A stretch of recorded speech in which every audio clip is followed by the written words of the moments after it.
Un montant record, oui, 13 milliards d'euros pour 28 projets, principalement dans le domaine des industries vertes, avec deux gros projets dans le domaine des batteries, mais on voit aussi des projets dans le domaine de l'habitat, des nouvelles technologies ou encore de la santé. Vous le disiez, Emmanuel Macron a reçu ce matin le patron de Pfizer, qui lui va investir 500 millions d'euros supplémentaires. Il s'entretient actuellement avec Elon Musk, le patron de Tesla, qui est un peu l'événement ici à Versailles.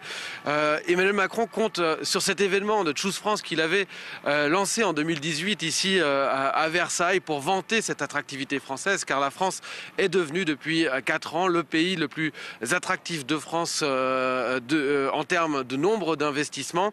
Un bémol tout de même, s'il y a un nombre record de projets d'investissement en France, en termes de nombre d'emplois, eh bien, ces projets sont moins porteurs, 33 en moyenne seulement, 33 emplois en moyenne seulement par projet d'investissement, contre plus de 300 en Serbie ou encore en Espagne.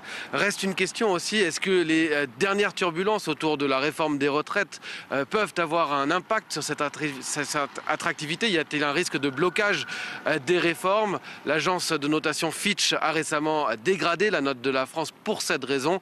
Emmanuel Macron, ce matin, dans un entretien à l'opinion, dit le contraire. Il dit que les réformes vont continuer. Alors je parlais ce matin avec un certain nombre de patrons ici invités à Versailles, et l'un d'eux, un Polonais, semblait tout de même un petit peu inquiet, disant qu'il attendait un certain nombre de réformes qui ne venaient pas. Un autre, un Américain, lui, semblait beaucoup plus enthousiaste, disait que les Français ne savaient pas la chance qu'ils avaient d'habiter dans un pays aussi attractif que le nôtre. Il disait que la France is the American dream.